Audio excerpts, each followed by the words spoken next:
Can you hear me? Okay, good. So you've probably seen the headlines, homeownership is dead. Renting is smarter now, right? The American dream, it doesn't exist anymore, blah, blah, blah. But I'm here to tell you, and to back it up, that is simply not true. I'm Jill Biggs with the Jill Biggs Group. For the next 15 minutes, I want to walk you through exactly why owning property is still one of the best financial decisions that most people will ever make. And I don't want to do it with vibes, and I don't want to do it with a slogan. I'm going to give you actual math, actual history, and to be honest, 20 years of my own real clients and the experience I've had with them. So by the end of this video, you're going to know exactly why the just rent forever argument falls apart the moment you look past year one. So let's get into it. I want to start by being fair to the other side, right? They have a point, because I think that that's where most people in my industry get things wrong. They either dismiss renting entirely, or they overcorrect and they start agreeing that owning doesn't make sense anymore. Neither's really honest. Let's be clear. This is about what I'm trying to convey to you. I'm not going to tell you that renting never makes sense, right? It absolutely can. If you need flexibility to move for a job, if you're not planning on staying in an area for at least a few years, if buying right now would genuinely stretch you past your comfort zone financially, in any of those situations, renting, it can be the smarter move, and it may be more responsible for you. I've told clients that myself. I've told people, why don't you wait? I've told people to keep renting for another year, build up their cushion first. That's real advice, and it's the right advice for some people some of the time. So here's what I'm pushing back on. The broader claim, the one all over social media, all over finance content right now, that home ownership itself is no longer worth pursuing at all. That it's some outdated relic, that renting forever and investing, the difference is just objectively a smarter play for basically everyone. That's the part that doesn't hold up. And I've watched this exact narrative come and go for 2 decades. It resurfaces every time rates rise, every time prices feel stretched, every time there's a headline about a housing correction, every single time the clients who stayed the course on home ownership came out ahead of the ones who waited on the sidelines indefinitely. So let's talk about why. Here's the first thing. The just rent crowd tends to skip over this entirely. Homeownership is still the most accessible way most people build wealth. This isn't a talking point. This is one of the most consistent findings in household finance going back decades. The gap between homeowner net worth and renter net worth isn't a rounding error. It's most of the largest and most durable wealth gaps in personal finance. The reason is almost boring in how simple it is. It's forced savings. Every single month you pay a mortgage, that payment splits into 2 pieces. Your interest and your principal. The interest is the cost of borrowing, but the principal, that's not an expense. That's money moving directly into an asset that belongs to you. Slowly, automatically, every single month, right? Whether you think about it or not. A renter's payment doesn't do any of that. Not a portion, not a percentage, 0. It's not that renters are making a mistake. It's that the payment is structurally different. One builds an asset and one doesn't. That's not a judgment. That's just what the transaction is. So think of it like this. You got 2 people, same income, same monthly housing payment. One of them is basically running an automatic transfer into a savings account every month, whether they mean to or not, whether they like to or not. They just can't touch it until they sell or refinance. The other one's payment disappears the moment it's sent. Same cash flow, wildly different outcome 5, 10, 20 years down the line. That's the mechanism. It's not exciting, it's not a hack, it's just math, repeated over decades. So here's the second piece that almost nobody talks about when they compare renting to owning. A mortgage is one of the only major expenses in your life you can lock in for 30 years. I mean, think about that for a second. Groceries go up, insurance goes up, gas absolutely goes up. Healthcare goes up, up, up. Almost everything in your budget is exposed to inflation year after year for the rest of your life.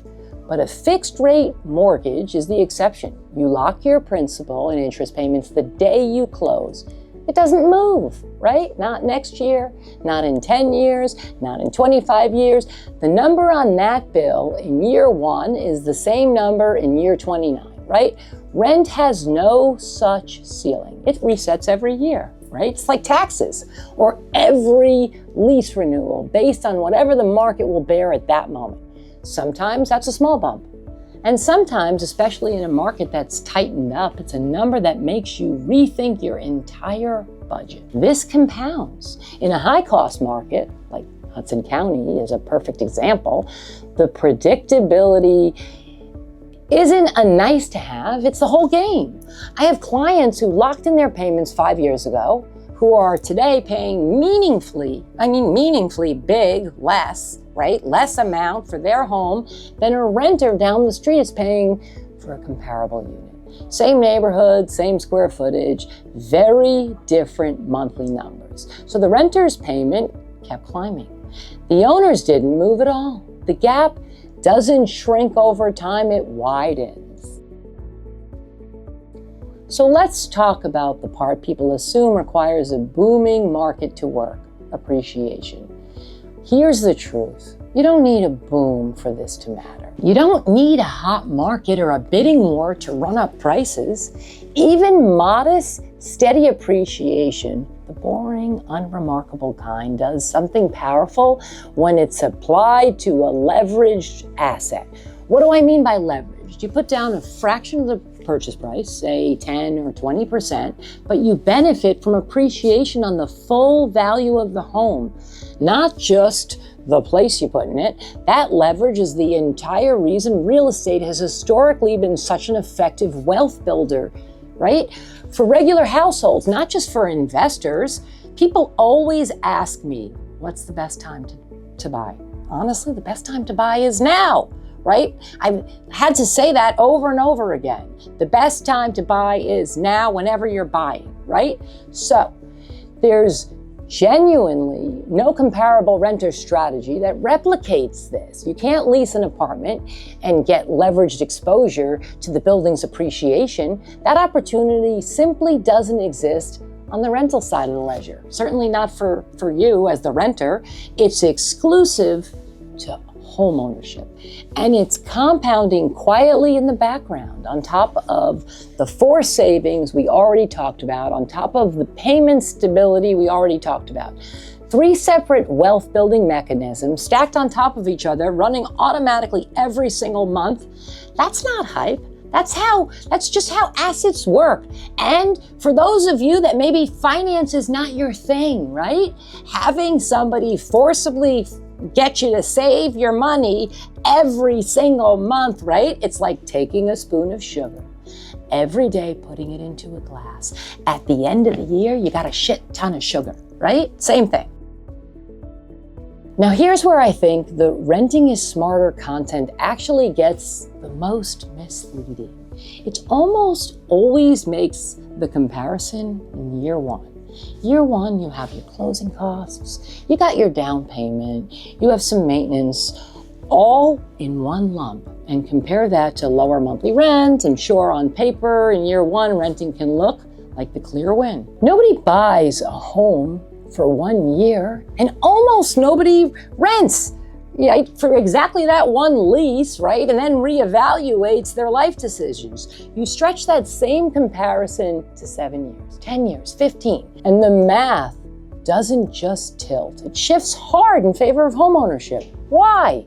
Because the renter has now paid rent, likely rising rent, for that entire window and has zero equity to show for any of it in the end. Meanwhile, the owner has spent that same time frame paying down a loan on an asset that's been appreciating with a payment that never moved. Run that out to year 10, right? That's why I said the best time to buy is now. And you're not comparing 2 similar outcomes anymore. You're comparing someone with a growing pile of equity, right, against someone with 10 years of rent receipts, right?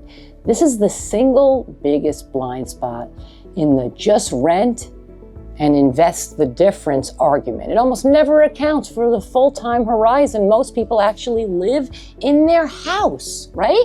And when you do account for it, the hype doesn't survive the math. I want to address something directly, because I think it's the emotional core of why this narrative has gotten so much traction lately. Homeownership has never been simple. Qualifying for a mortgage, navigating a competitive market where you might lose out on a few homes before you win one, none of that is new. None of it's unique to right now, to 2026, to this particular rate environment. Every generation of buyers has had their own version of, this is harder than it used to be. What's changed isn't the underlying case for owning, it's the volume of the noise around it, right? Everyone has a platform now. It's everywhere. Everyone has their own take. Or homeownership's a scam. Gets a lot more engagement than homeownership is still solid. It just takes patience and planning. The American dream was never sold as effortless. It was sold as achievable. And it was worth the effort. And for the overwhelming majority of people, certainly the people I've worked with, it still is, right? I think about clients who bought like their starter home, their first condo in Hoboken or Jersey City a decade ago, right? Not a mansion, not a flip, starter condo, first home, at the edge of their budget. They felt like maybe it was a stretch at the time. Some of these same clients, they've gone on to build more net worth through that one purchase than on any other line item on their entire balance sheet, right? Combined savings account, retirement account, everything. It's not a talking point I use to close a deal. That's what actually shows up on paper when we help our longtime clients sell and move up years later. So I know what some of you are thinking, right? You're thinking, Jill, rates aren't what they were a few years ago, right? The prices haven't exactly cooled off either. Isn't this a uniquely terrible time? And it's a fair question. And here's my honest answer. There's never been a moment in the past 20 years where someone couldn't point to a reason why it was a uniquely bad time to buy, right? Rates were too high, right? Prices were too high, inventory was too low. Should I wait? Is it going to get better? Whatever, right? There's always a headline. What actually matters isn't whether conditions are perfect. They're never perfect. It's whether your numbers work for your budget in your time frame. And that's a completely different question than, is the market perfect right now? And it's the only question that actually matters for you to make a decision. So here's where I'm going to leave you, right? The headlines are going to keep coming. There's always going to be a new piece of content telling you home ownership doesn't make sense anymore. And for a small slice of people in a specific situation, renting genuinely is the right call, right? I said that at the start, and I truly mean it.